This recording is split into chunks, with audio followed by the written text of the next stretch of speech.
Assalamualaikum warahmatullahi wabarakatuh. Bismillahirrahmanirrahim. Alhamdulillahirabbil alamin. Wassalatu wassalamu ala asyrafil anbiya'i wal mursalin wa ala alihi wa sahbihi ajma'in. Amma ba'du. Segenap para alim ulama yang saya muliakan, para asatidzah, para guru, para tokoh masyarakat, bapak-bapak jamaah Masjid Jami' Sa'adatul Muslimin yang saya hormati.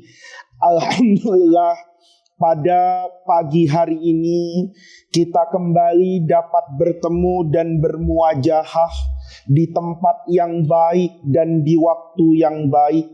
Bagaimana tidak baik kita bertemu di waktu yang didoakan oleh Rasulullah sallallahu alaihi wasallam, Allahumma barik li ummati fi bukuriha, bahwa di pagi hari ini mulai dari tadi azan sholat subuh sampai terus nanti waktu duha, itu adalah waktu di mana Rasulullah mendoakan untuk umatnya mendapatkan keberkahan dalam hidup, mendapatkan kebaikan dalam hidup kesehariannya.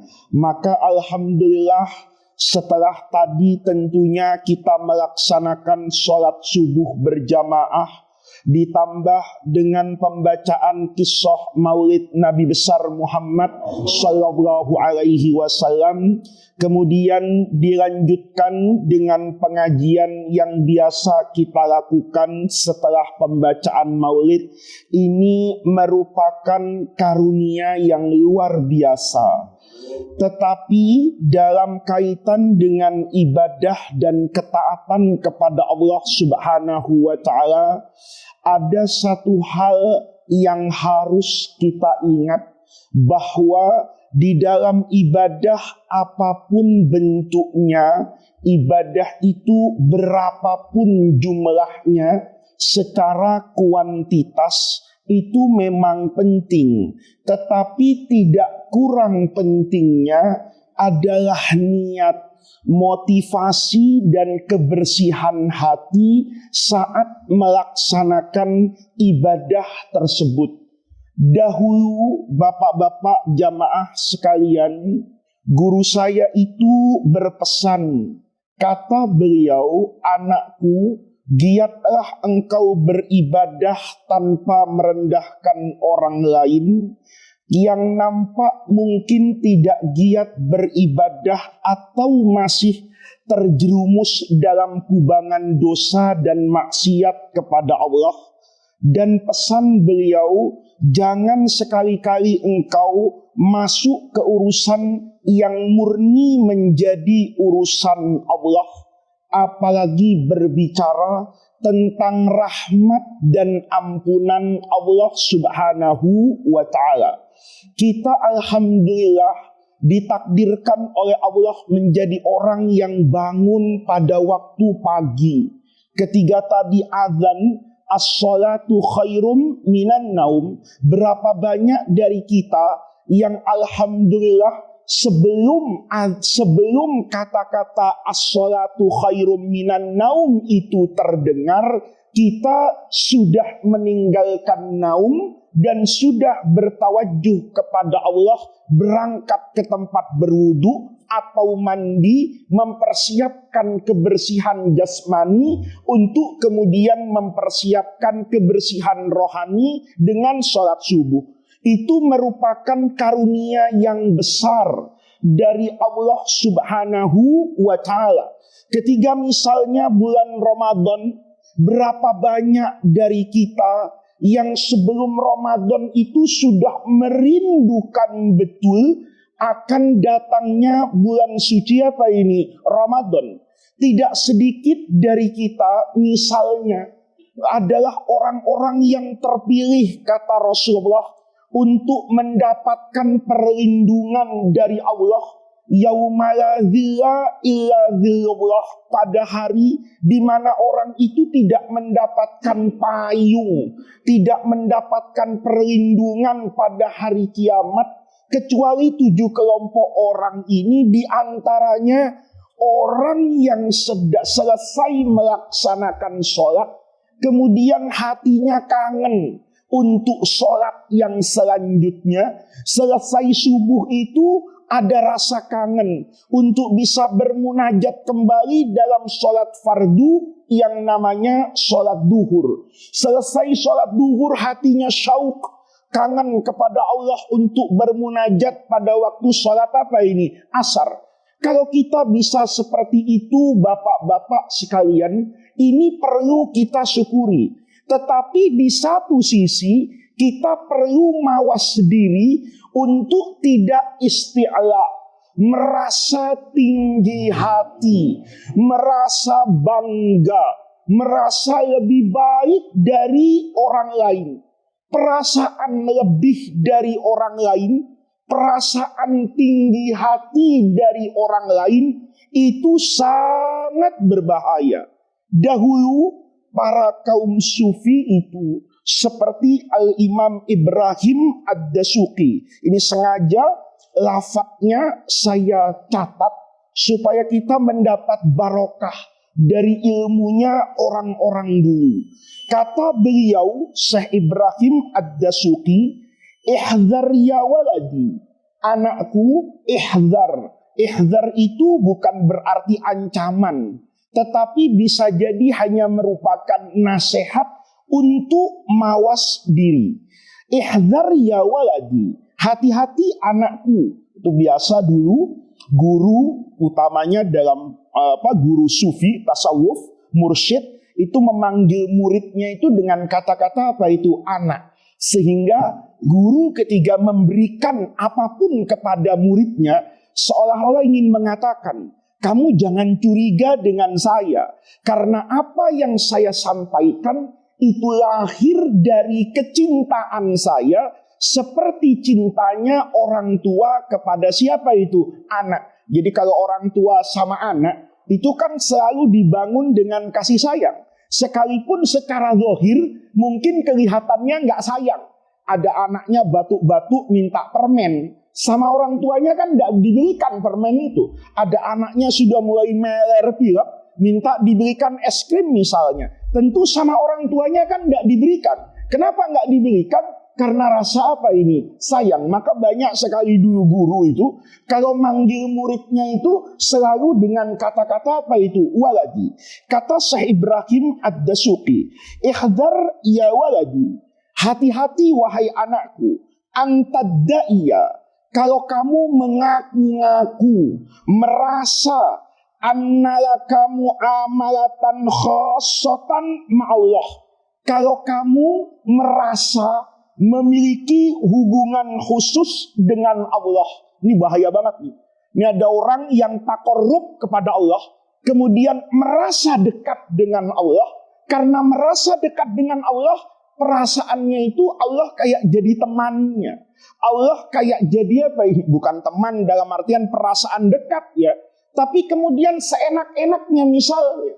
Itu hati-hati betul. Jangan sampai kita sholat tahajud kemudian merasa menjadi orang yang paling apa ini? Soleh. Ketika ada orang lain misalnya yang tahajudnya tidak sama dengan saya, seolah-olah orang katakan tadi, kamu nggak bakalan bisa dekat kepada Allah sedekat saya dengan Allah, karena ibadahmu tidak sehebat yang saya apakan ini lakukan. Kenapa demikian? Wa'lam, kata beliau, annaka insumta, kalau kamu mampu untuk berpuasa, fahuwaladhi sawwamaka, sebetulnya kan Allah yang memberikan kekuatan kepadamu untuk berpuasa.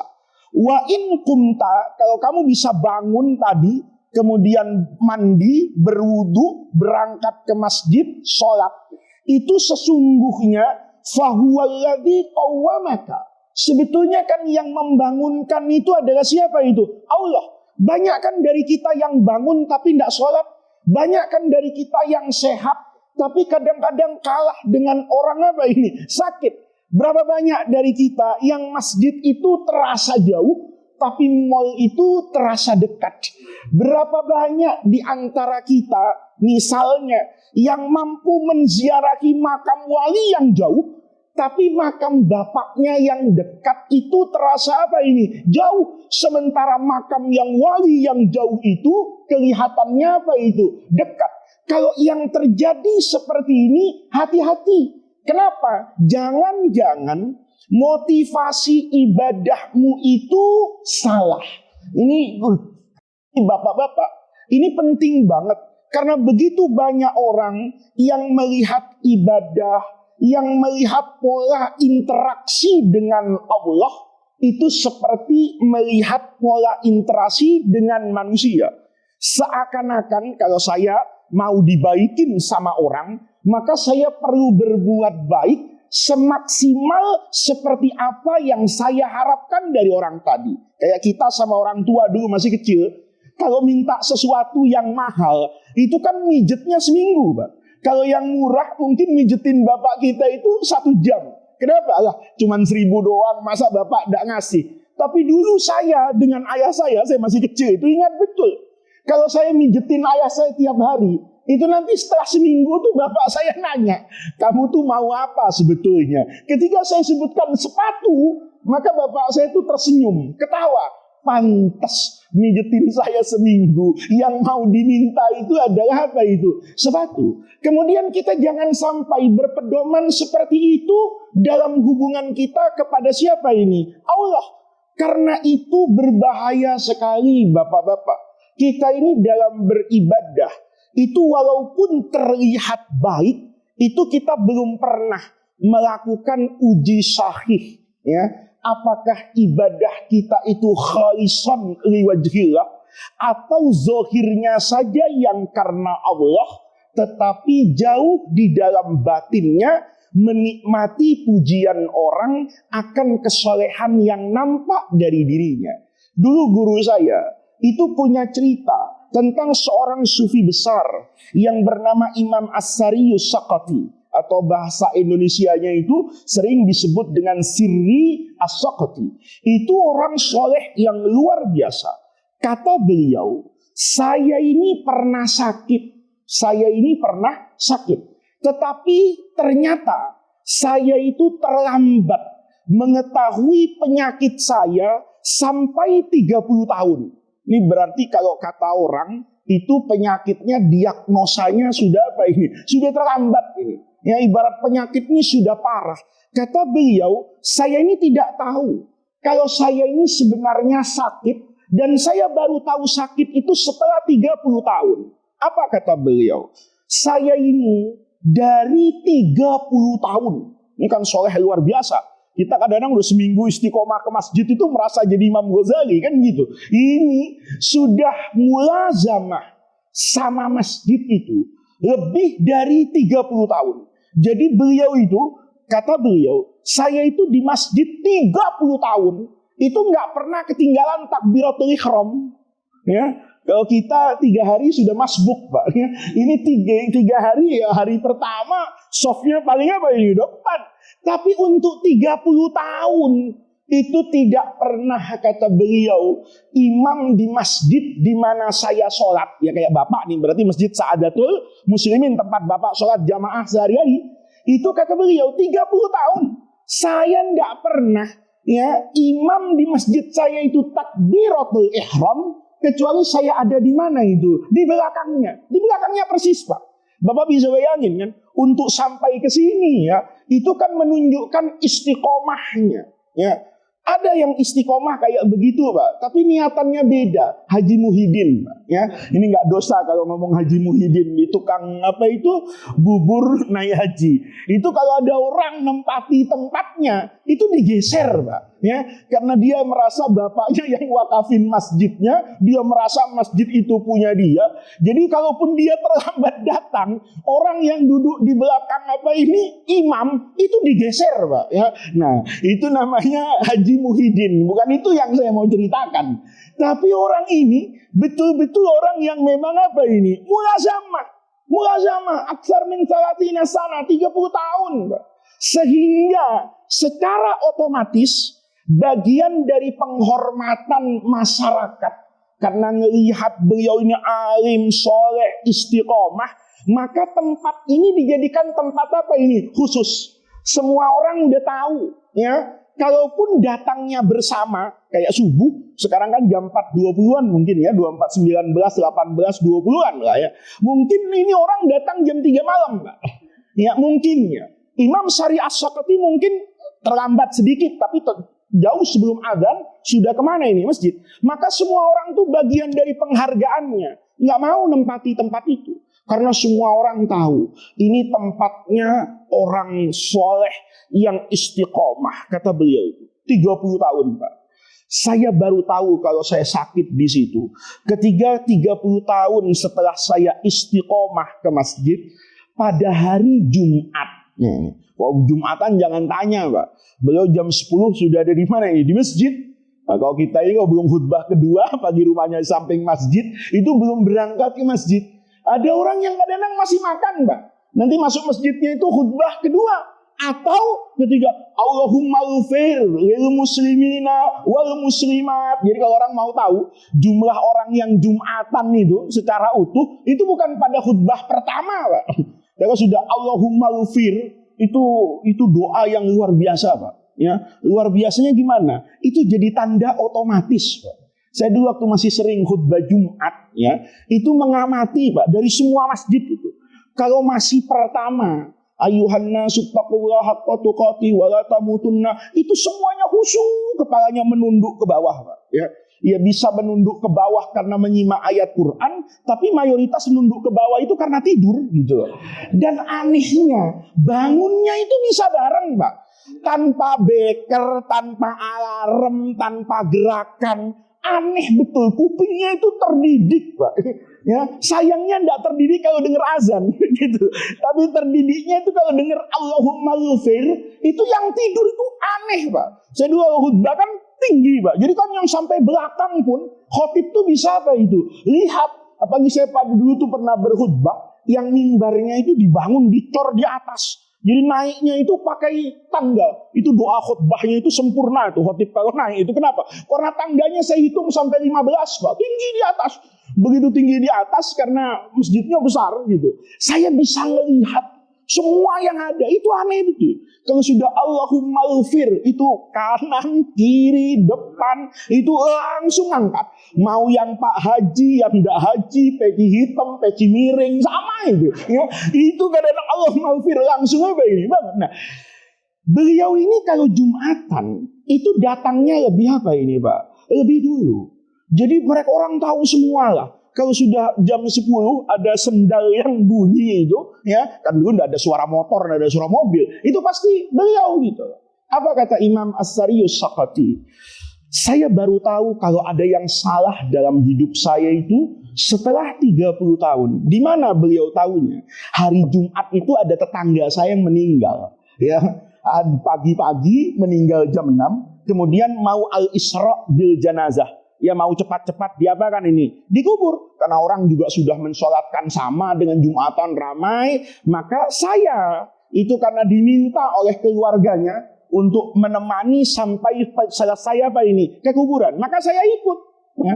Mungkin nguburnya agak jauh dari tempat biasanya. Mungkin entah dikubur di kampung sebelah atau di mana misalnya. Maka kata Imam As-Syari As-Saqati, untuk pertama kali setelah puluhan tahun saya istiqomah datang fi sa'atil ula fi yaumil jum'ah, datang biasanya paling apa ini? Depan, paling pagi, paling awal. Setelah 30 tahun saya datang terlambat karena saya harus nguburin orang. Saat saya melangkah ke masjid, semua orang memandang saya. Kata Imam As-Syari As-Saqati, tiba-tiba hati saya berbisik, wahai Sari, hari ini orang memandang dengan pandangan yang berbeda.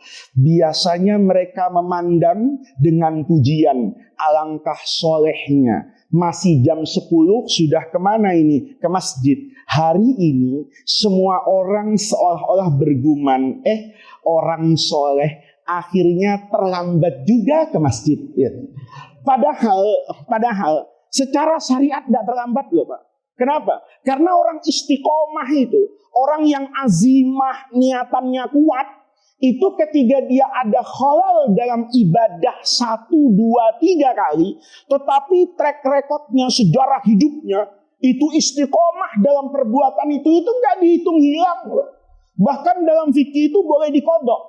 Bapak kan kodok itu cuma sholat fardu kan. Tidak ada orang kodok sholat sunnah. Tapi ulama berfatwa ada yang boleh dikodok dari ibadah sunnah. Kalau bapak itu menjadikan ibadah sunnah itu udah keseharian. Gitu loh. Misalnya sholat tahajud itu udah 40 tahun tidak pernah bolong. Satu ketiga karena keadaan tertentu. Apa sakit, apa-apa. Terus tidak tahajud. Terus merasa nggak enak. Boleh nggak? Dia mentahajud itu setelah dia mampu. Misalnya siang hari. Itu ada ulama yang berfatwa boleh. Kenapa? Dia 40 tahun. Ketika dia sholat siang-siang terlihat orang, insya Allah niatannya sudah apa ini? Kebiasaan, beda sama kita, ya kan? Biasa tahajud, nggak tahajud, masya Allah. Ketika nyesel itu niat pamer. Wah, gue sedih banget semalam nonton bola, lupa sama tahajud. Padahal gue biasa tahajud tiap malam. Nah, ini namanya taubat tapi niatnya apa ini? Pamer gitu loh. Itu ada ma'rufnya tapi nyambi mungkar gitu kan? Mungkarnya apa? Pamernya itu kepada orang. Nah, As-Sariyus Saqati itu bilang begitu. Hari ini orang berbeda dengan 30 tahun melihat saya. Hari ini pasti mereka bergumam akhirnya ibarat penjaga gawang yang sangat tangguh bobol juga hari ini. Ibarat mobil yang selalu lancar ternyata mogok juga hari ini. Padahal itu tidak mengurangi pahala beliau kan. Karena beliau terlambat itu ada uzur syar'i yang pahalanya tidak kalah dengan pahala afdaliyah datang ke masjid duluan. Karena Bapak baca misalnya dalam hadis itu, orang yang mengikuti jenazah dari mulai memandikan, mengkafani, mensolatkan sampai menguburkan, itu pahalanya kata Nabi falahu qiratani, dia dapat 2 qirat. Sahabat nggak ngerti qirat itu artinya apa ya Rasulullah. Nunjuk Nabi itu, kamu tahu gunung Uhud yang gede itu satu kan, itu pahalamu 2 kali seperti gunung yang besar itu. Modalnya cuman ngikutin apa ini? Jenazah, proses dari awal sampai ke liang apa ini? Kubur. Sebenarnya kan tidak hilang Pak pahalanya. Sebetulnya catatan amal solehnya kan tetap ada. Tapi kata As-Sariyus Saqati aneh aja. Hari itu perasaan saya nggak enak. Nggak enak tuh ya Allah, orang pasti membuli saya. Orang pasti menganggap saya rendah. Itu bahkan kata beliau suwisa sampai membuat was-was ke dalam hati dalam sholat. Artinya waktu sholat itu masih kepikiran ya Allah, orang pasti ngomongin gua. Selesai sholat, beliau punya kesempatan untuk bertadabbur kepada Allah. Kata beliau, ya Allah ampuni dosa hambamu Sariyus Saqati ini. Ternyata selama 30 tahun saya soleh, itu saya menikmati kesolehan saya di mata manusia. Ini bahaya Pak.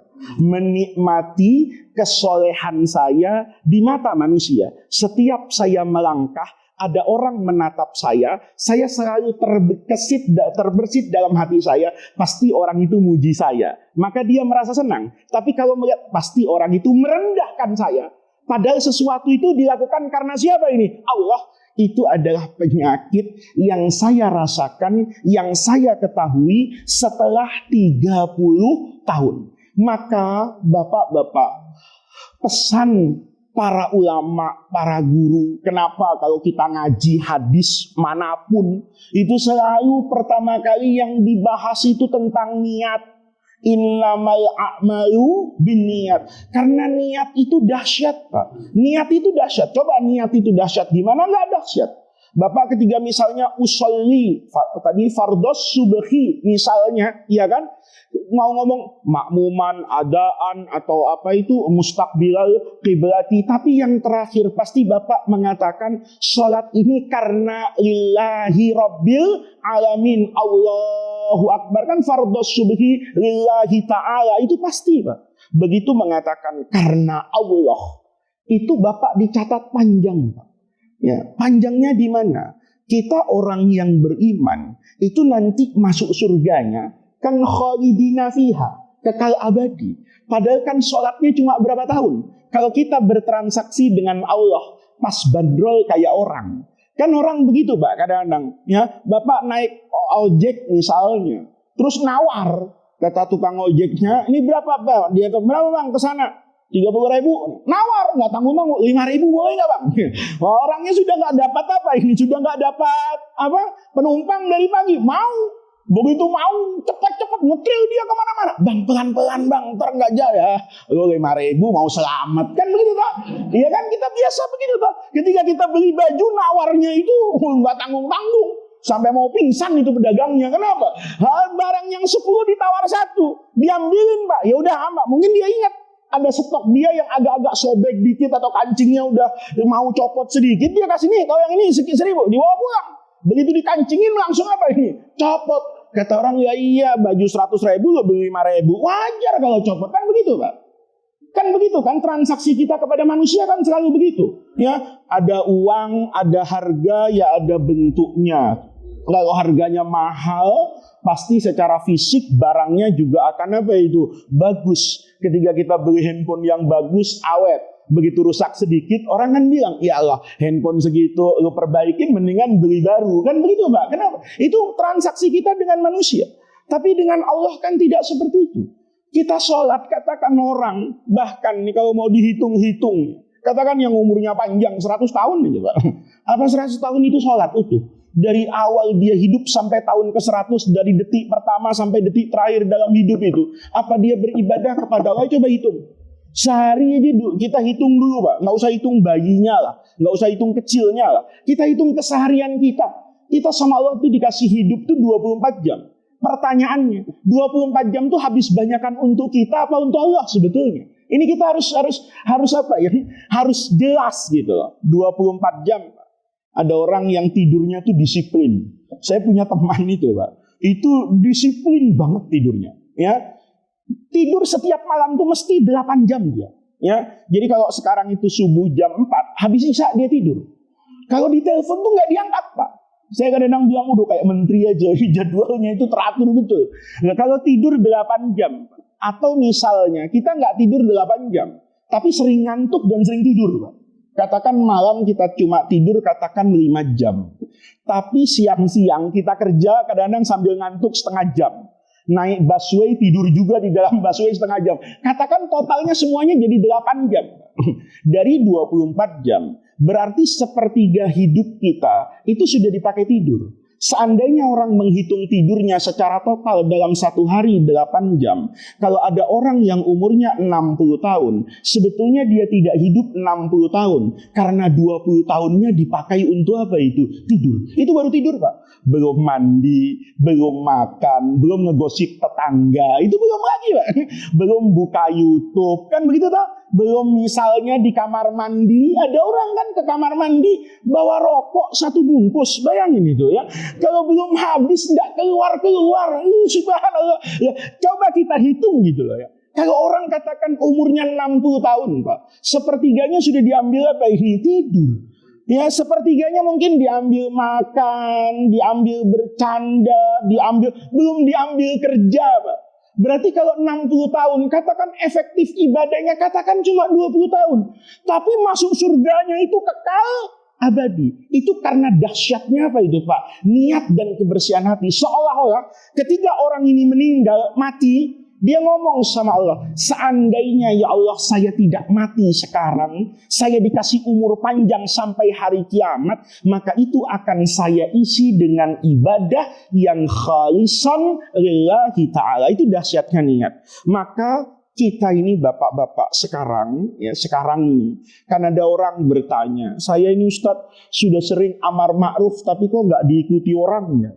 Iya, amar ma'rufnya jangan-jangan cuma lisannya, tapi hatinya tidak menginginkan ma'ruf buat orang lain.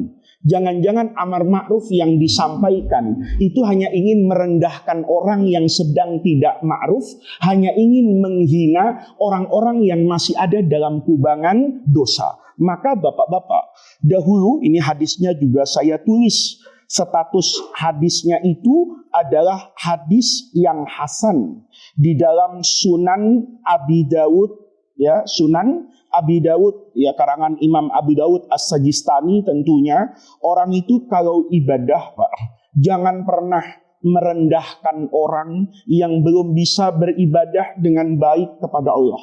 Tetapi nanti kewajibannya adalah mengajak yang belum baik menjadi baik, yang membina yang belum baik menjadi baik. Tapi jangan pernah merendahkan orang. Ini hadisnya saya baca lengkap dengan sanadnya supaya kita terbiasa membaca hadis itu musnad dari guru-guru kita, bahkan sampai kepada Rasulullah. Ini dari Sunan Abi Dawud. Haddatsana Muhammad bin Shabbah bin Sufyan qala akhbarana Ali bin Tsabit. Ini cara baca hadis, ya.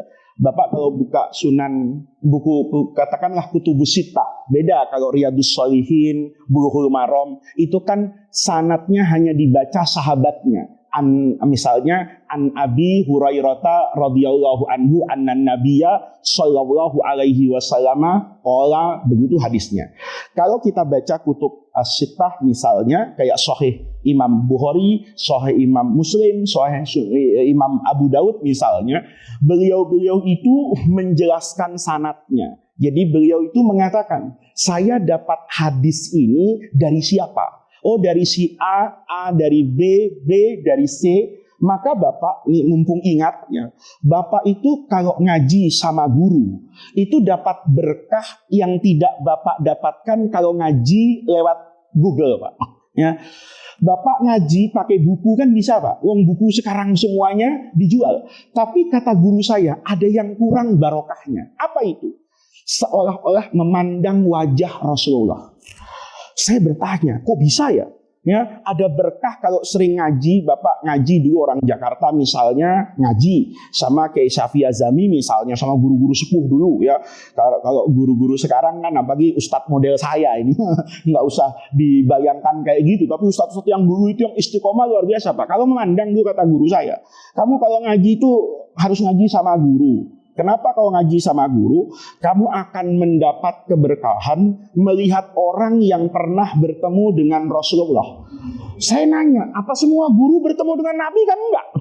Tapi kata beliau, kalau kamu ngaji dengan guru yang memiliki sanad keilmuan, nih sanad keilmuan, kayak saya ngaji misalnya sama guru saya, gurunya sama gurunya, kan begitu Pak, terus kan? Sampai ke ulama Imam Syafi'i dari gurunya sampai ke tabi'in sampai ke sahabat, sampai ke Rasulullah. Maka kalau saya memandang wajah guru saya memandang wajah guru saya. Seolah-olah saya memandang wajah orang yang pernah memandang wajah gurunya, gurunya memandang wajah gurunya orang lain ini, orang itu memandang orang lain yang pernah melihat wajahnya Imam Syafi'i. Oh, Imam Syafi'i melihat wajah gurunya, gurunya pernah melihat wajah tabi'in pernah melihat wajah sahabat melihat wajahnya Rasulullah. Kalau saya berguru dengan baik, seolah-olah saya akan melihat wajah orang yang wajah itu pernah bertemu dengan orang yang baik. Orang yang baik itu nyambung ke atas sampai melihat wajahnya Rasulullah. Jadi Bapak kalau ngaji Quran misalnya, bersanad sampai kepada Rasulullah. Nggak usah jauh-jauh ke Mesir kemana. Di Indonesia banyak yang punya sanad. Bapak misalnya ngaji ke guru-guru Al-Quran di Kudus, di Jogja misalnya, yang mereka punya sanad bacaan qiraat sampai kepada siapa ini? Rasulullah. Maka ketika Bapak baca Quran kemudian dibenerin sama orang itu, ini salah bacanya biasanya. Maka ketika bacaan Bapak benar di depan orang itu, seolah-olah Bapak baca Quran di depan siapa itu? Rasulullah Sallallahu Alaihi Wasallam. Maka ngaji itu, kata guru saya, kalau ngaji itu dengan guru, itu ada caranya juga, sehingga dia sampai kepada atas-atasnya. Nah, kalau kita baca Kutubus Sittah misalnya, yang seperti akan saya contohkan, itu di antara sanad itu kan mata rantai periwayatan. Untuk sampai ke Nabi A, B, C, D begitu. Nah, hadisnya itu selalu haddatsana haddatsani atau akhbarona, akhbaroni. Guru saya mazhabnya itu selalu mengatakan mengucapkan lafadz qala sebelum haddatsana. Jadi seandainya kita contohkan sanad hadis ini misalnya haddatsana, kata Imam Abu Daud, ya haddatsana itu meriwayatkan kepada kami, beliau itu ngaji kepada gurunya. Siapa nama gurunya? Muhammad bin Sabbah bin Sufyan. Muhammad bin Sabbah bin Sufyan. Ini gurunya Imam Abi Daud. Akhbarona Ali bin Thabit. Berarti ini kakek gurunya. Kan beliau berguru kepada A ini berguru kepada B. Antara A dengan B itu biasa ditulis an atau akhbarona atau haddatsana. Nah, sebelum lafaz itu kita harus mengucapkan qala. Jadi seakan-akan Imam Abu Daud berkata haddatsana Muhammad bin Sabbah ibnu Sufyan. Qala. Qala ini yang berkata siapa? Gurunya Imam Abu Daud sekarang. Muhammad bin Sabbah tadi ngomong, akhbarona Ali bin Thabit. Qala, ya, kemudian Ali bin Thabit ini mengatakan saya diberitahu oleh Ikrimah ibni Ammar. Qala haddatsani Damdam ibni Jaus. Qala Abu Hurairah radhiyallahu anhu. Ini hadisnya. Sami'tu Rasulullah sallallahu alaihi wasallam yaqul, kana rajulani fi bani Israila mutawakhiyain. Ada dua orang dulu di masa Bani Israel mutawakhiyaini. Mutawakhiyaini ini berteman dekat, sedekat saudara apa ini? Kandung, akhun. Mutawakhi itu seakan-akan dekatnya itu kayak dekatnya kakak dengan siapa ini? Adik. Fakana ahaduhuma, salah seorang dari mereka itu yudhnibu, kerjaannya dosa melulu. Wal akharu, dan adapun yang lain itu mujtahidun fil ibadah. Temannya ini pelangi, ya. Yang satu ke masjid mulu, yang satu misalnya catur mulu ndak sholat gitu ya. Ya main catur kan boleh Pak, tapi kalau saking husuknya, ini kalau husuk sholat boleh Pak. Ada orang husuk catur, ya 5 waktu nggak sholat, dia kan nggak makan, nggak lupa sama rumahnya. Orang kadang-kadang main catur itu sampai didatengin sama bininya. Kan ada orang yang lebih dekat dengan catur daripada dengan istrinya, kan gitu. Nah ini orang tadi itu yudhnibu wal akharu mujtahidun fil ibadah.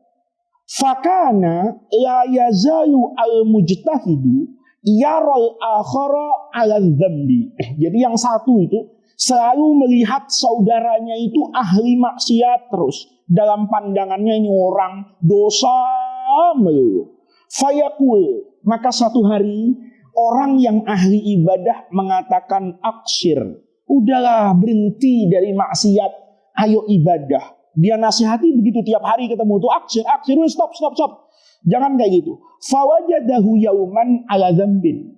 Sudah dinasihati, satu hari ketemu ya sama. Sedang dalam apa ini? Dosa lagi.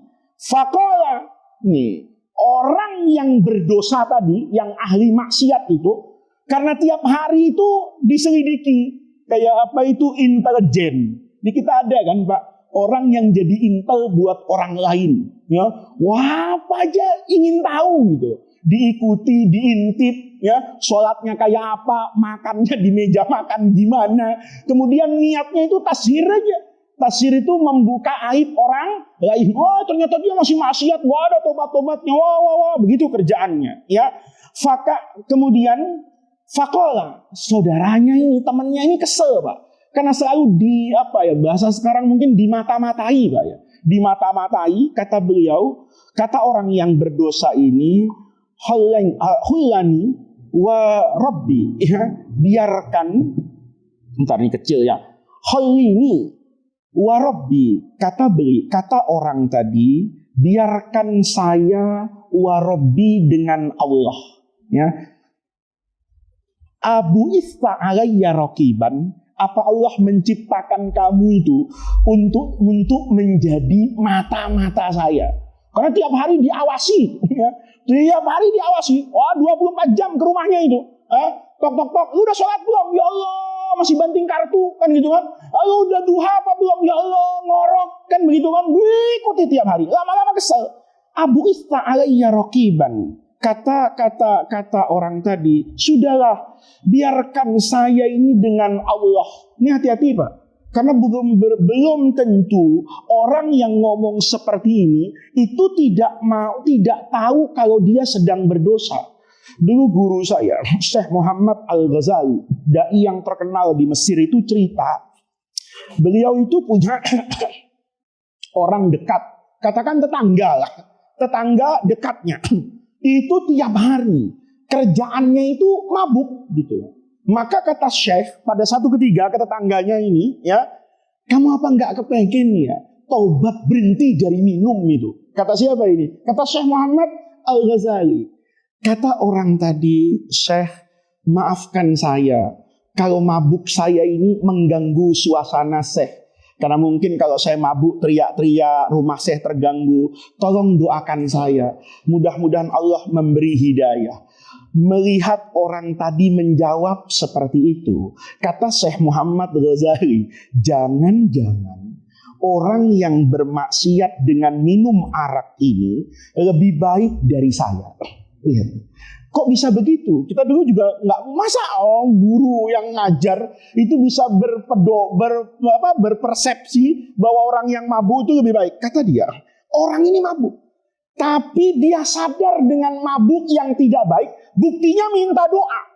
Sementara saya, memang saya nggak pernah mabuk karena minum khamr, tapi jangan-jangan saya mabuk dengan dunia. Orang mabuk tuh kan nggak inget siang, nggak inget malam. Orang kadang-kadang kalau mabuk, Pak, di jalan, siang-siang terang, nanya, matahari mana ya? Padahal matahari gede, kenapa mabuk? Orang kalau sudah mabuk itu nggak ingat waktu, nggak ingat istri, nggak ingat anak, nggak ingat tanggung jawab. Kita juga pernah mabuk kan, Pak? Cuman bukan mabuk pakai khamr, mungkin mabuk dunia. Mungkin saya jadi ustadz mabuk panggung, nauzubillah nih, mabuk panggung itu. Karena kalau ngaji didengerin orang, kan ustadz itu bahayanya di situ, Pak. Ngomong mulu jarang dengerin. Sekali-kali orang lain ngomong kupingnya tipis itu. Pak, itu saya, bukan orang lain, itu saya. Kadang-kadang kalau sudah sering, kalau beda, Pak. Kalau kemarin corona itu, saya itu lebih soleh, Pak. Kenapa lebih soleh? Jarang pidato, jarang ngomong, jarang ngaji. Tapi kalau undangan saya penuh, ngaji di mana-mana, dikritik sama orang itu kadang-kadang ada perasaan dalam hati. Emang lu siapa dibanding gua? Gitu. Berarti saya mabuk nggak, Pak? Mabuk. Saya lupa bahwa sehebat apapun saya itu kan tetap manusia.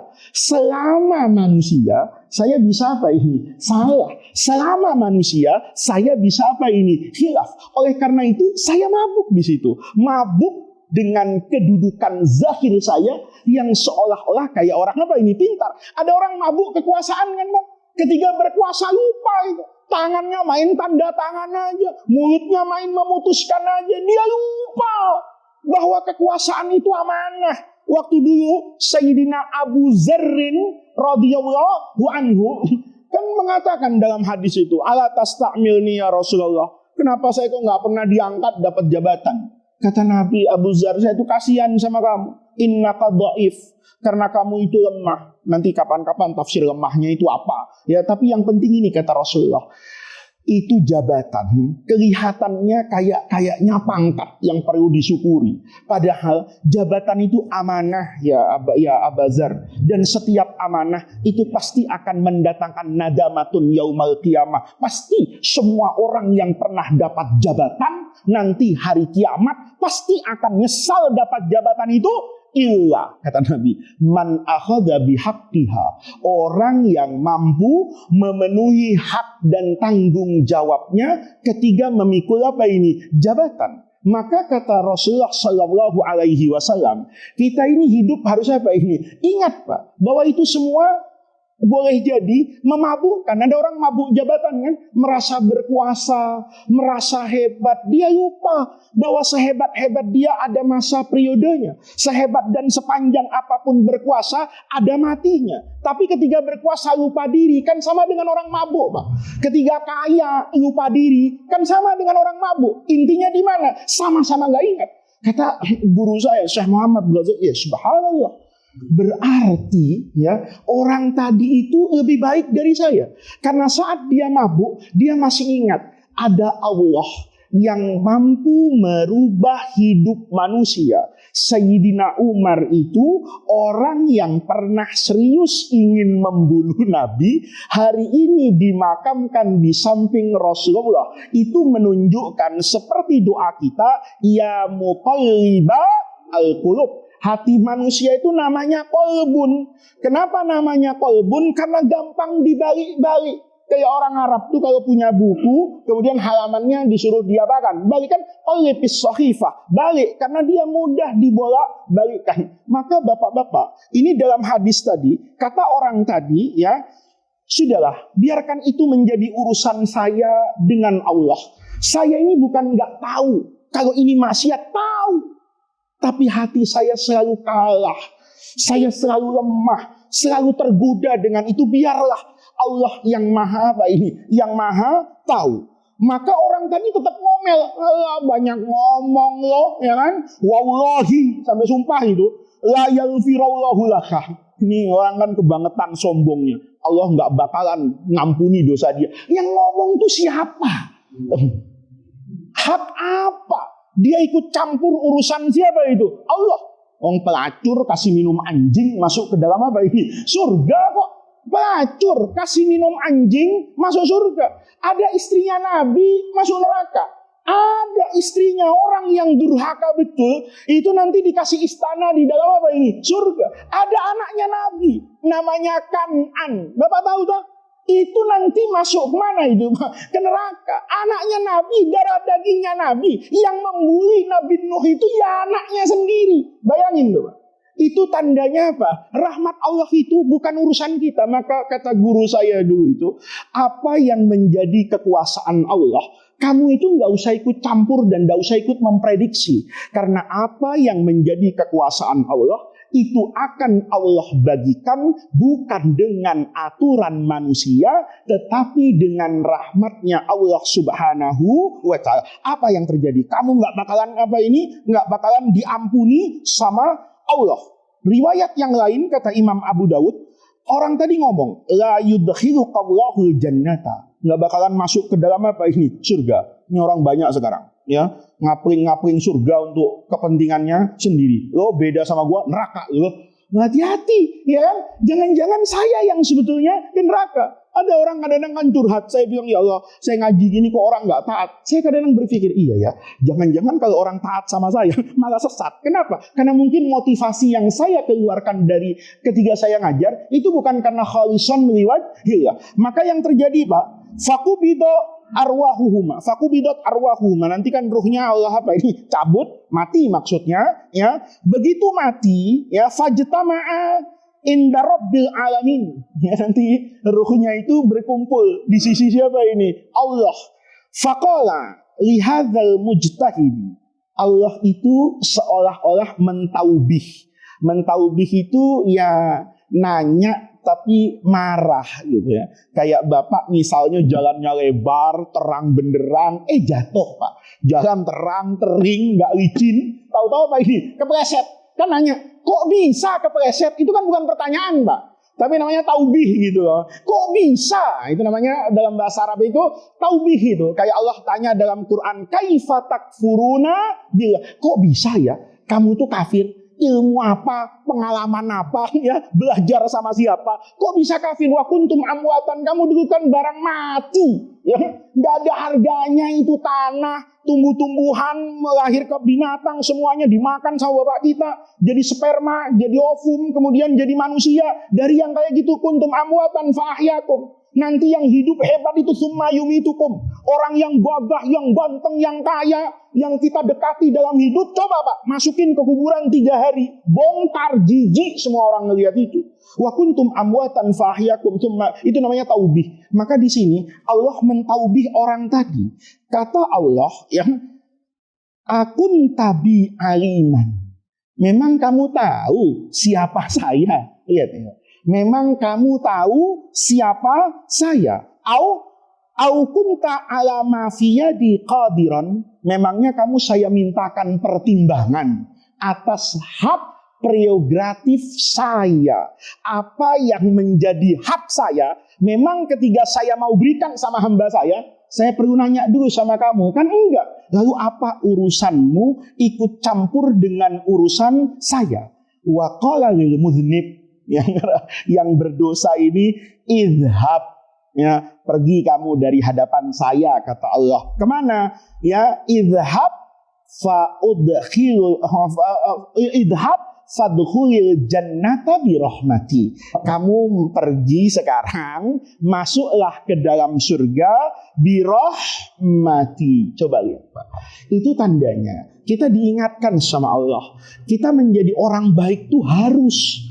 Kita menjadi orang yang soleh itu harus. Kita rajin beribadah itu harus.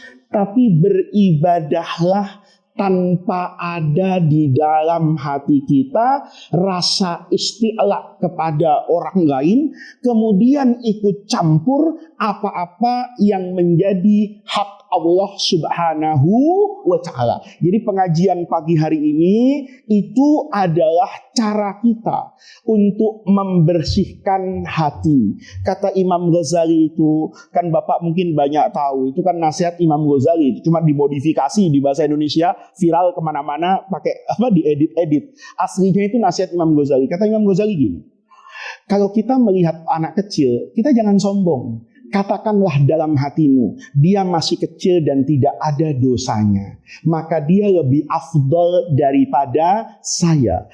Kalau melihat orang yang lebih tua, maka katakan dalam hatimu, dia lebih baik dari saya, karena saya masih pempesan, dia sudah sholat tahajud nih, ya. Karena orang yang sepuh-sepuh itu ibadahnya pasti lebih dahulu dan lebih banyak dari saya. Kalau cara kita seperti itu dalam hidup, maka kita selalu melihat kekurangan dalam diri kita.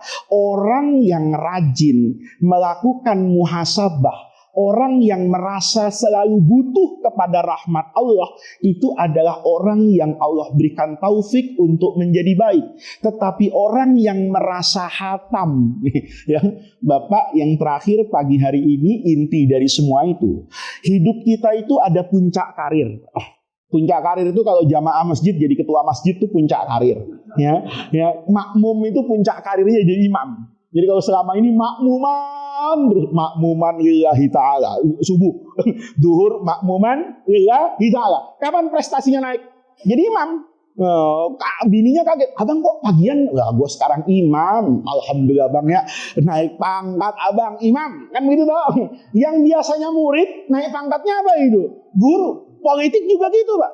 Puncak karir seorang politisi itu ya jadi ketua partai yang jadi presiden. Tapi nggak ada puncak karir orang soleh, itu nggak ada. Kalau Bapak merasa sampai pada puncak karir kesolehannya, hati-hati, Pak. Itu adalah tipuan dari setan. Merasa soleh udah, maksiat dikit-dikit. Kenapa? Saldo banyak. Oh, itu bahaya banget, Pak. Itu bahaya banget itu. Ya, itu bahaya banget. Udah banyak masa Allah ngelihat yang kayak gitu, udah sekali-kali nongkrong sama janda. Wah, itu bahaya. Itu bahaya itu, ya. Nah, Bapak-bapak, ini yang saya sampaikan pada pengajian pagi hari. Ini minggu ini, bulan ini kita ingin bersihkan ini. Nanti yang kedua mungkin etika dalam berdoa. Ya, apa doa minta itu juga perlu etika, perlu perasaan. Jangan sampai ada perasaan yang buruk kepada Allah. Ya Allah, kalau gua nggak minta nggak dikasih. Allah kayaknya nggak tahu gue lagi butuh duit, masya Allah. Ya. Kalau ya Allah apa nggak tahu hidup saya udah kayak gini, kok nggak dibantu-bantu? Ya. Perasaan yang kayak gitu, itu yang kemudian akan mengotori ya aspek yang paling penting dalam diri manusia, yaitu hati dan ruhnya, yang dia menjadi sempurna dengan kesempurnaan itu, dan dia menjadi tidak sempurna dengan ketidaksempurnaan apa yang ada di dalam hati. Mudah-mudahan Allah jadikan jam'ana hadza hadza jam'an marhuma wa tafarruqana min ba'dihi tafarruqan ma'suma. Mudah-mudahan pengajian ini bisa terus berlangsung. Mudah-mudahan Allah senantiasa membersamai kita melalui masa-masa yang panjang dalam hidup ini untuk nanti bermuara dan bertemu dengan ridho dan rahmat Allah Subhanahu wa taala. Rabbana atina min ladunka rahmah wa hayyi lana min amrina rasyada. Allahumma la tahrimna khaira ma indaka li syarri ma indana. Kurang lebihnya saya mohon maaf. Assalamualaikum warahmatullahi wabarakatuh.